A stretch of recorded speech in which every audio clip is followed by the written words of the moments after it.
India TV YouTube channel को subscribe करें और बेल आइकन दबाएं। अब बात इस वक्त की बड़ी खबर की काबुल से आ रही है। यह खबर जहां तालिबान के राज में अफगानिस्तान में अब पढ़ाई कैसे होगी इसकी तस्वीर भी सामने आ गई है।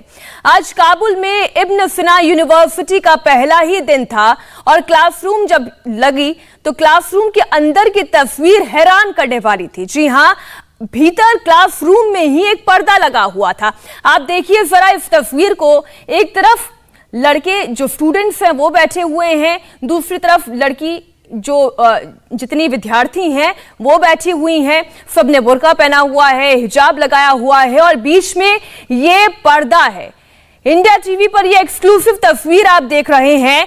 पढ़ाई का कनेक्शन इन पर्दों से क्या है ये समझ पाना बहुत मुश्किल है, लेकिन आप जरा तालिबानी सोच का नजरिया देखिए। उनका नजरिया ये है कि पहली बात तो ये कि शिक्षिकाएं जो हैं वो महिला होनी चाहिए, महिलाओं और पुरुषों की क्लास अलग होनी चाहिए और जितनी महिलाएं हैं, जितनी लड़कियां कॉलेज जा रही हैं, स्कूल जा रही हैं, वो हिजाब पहनेंगी, बुर्का पहनेंगी।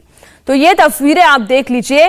पर्दा युग लौट आया है एक बार फिर से अफगानिस्तान में और काबुल की ये जो यूनिवर्सिटी है इब्न सिना यूनिवर्सिटी, इसकी तस्वीरें देखकर आप खुद ब खुद अंदाजा लगा सकते हैं कि तालिबानी सोच कैसी है। इसी बीच एक और बड़ी खबर आ रही है। अफगानिस्तान के मज़ार शरीफ शहर में महिलाओं ने तालिबान के खिलाफ मोर्चा खोल दिया है और दर्जनों महिलाएं सड़क पर उतर आई हैं।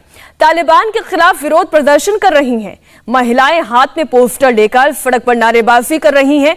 इन महिलाओं का कहना है कि सरकार में महिलाओं की एंट्री जरूरी है और बनने वाली सरकार महिलाओं के हितों की रक्षा करे, इसलिए भी महिलाओं का सरकार में भागीदारी होनी जरूरी है।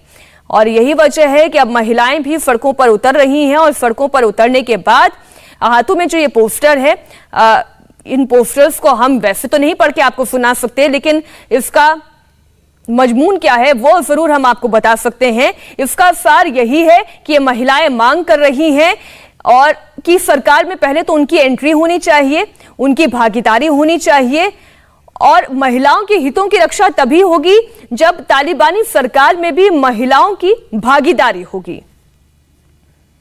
तो दो तस्वीरें हमने आपको दिखाई। ये जो दूसरी तस्वीर है उसका मतलब ही ये है कि क्यों महिलाओं की भागीदारी सरकार में होनी जरूरी है, क्योंकि तालिबानी सोच ये कहती है कि महिलाओं को पर्दे में रखना चाहिए। हमारे साथ हमारे डिफेंस एडिटर मनीष प्रसाद इस खबर पर जुड़ गए हैं। यह खबर उन्हीं के हवाले से हम आप दर्शकों को दिखा रहे हैं। मनीष, ये दोनों तस्वीरें ये कहती हैं कि महिलाओं की क्यों सरकार में भागीदारी होनी जरूरी है, क्योंकि इब्न सिना यूनिवर्सिटी में जो तस्वीर हमने देखी, क्लासरूम के भीतर पर्दा टंगा हुआ है। देखिए, यही इसी डिस्क्रिमिनेशन का जो सब लोगों को अंदेशा था, दरअसल यही वजह थी कि वहां पे जितनी महिलाएं हैं, बच्चे हैं, वो बहुत ज्यादा परेशान थे, अपने फ्यूचर को लेकर परेशान थे।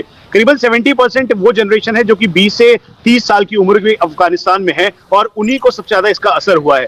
जो ये क्लासरूम हो, उसमें क्लासरूम में जो कोएड एजुकेशन स्कूल से उनको बंद करने के लिए कहा गया। साथ में ये कहा गया कि अगर स्कूल के अंदर बच्चे पढ़ रहे हैं तो वो पर्दा प्रथा, यानी जो लड़के हैं वो एक तरफ बैठेंगे, लड़कियां पूरा फेस कवर करेंगी और फिर उसके बाद वो वहां क्लासरूम में बैठेंगी। हालांकि साइकोलॉजिकल ऑप्स के तौर पर तालिबान ने शुरुआती तौर पर ये कई वीडियोस रिलीज किए जिसमें बच्चों को पढ़ते हुए स्कूल जाते हुए दिखाई दिया, लेकिन वो तस्वीर बिल्कुल अलग थी। उसके बाद जो वुमेन राइट्स एक्टिविस्ट थी या फिर जो महिलाएं जो कि बोर्ड लेकर निकली थी, उन्होंने कहा, इस बोर्ड में भी वो दिख रहा है आपको कि जिसमें लिखा हुआ है कि we are not the women of the 90s, मतलब 90 के दशक की महिलाएं नहीं है, अब महिलाएं बढ़ चढ़कर हिस्सा लेती हैं, लेकिन तालिबान के गले नहीं उतर रहा है। दरअसल यही वजह है कि जो वुमेन एक्टिविस्ट, इसलिए डर भी लगता है इन महिलाओं के लिए। जो तालिबानी सोच है, ऐसी सोच के साथ वो जो सरकार बनाने की कवायद कर रहे हैं, उस सरकार में क्या मानव अधिकारों की रक्षा होगी, मानवीय मूल्यों की रक्षा होगी? शुक्रिया मनीष पूरी जानकारी के लिए आपका। और अब वक्त एक छोटी सी ब्रेक का। ब्रेक के बाद ईडी के सवालों से ममता के भतीजे अभिषेक बनर्जी का हो रहा है सामना। डिटेल छोटी सी ब्रेक के बाद।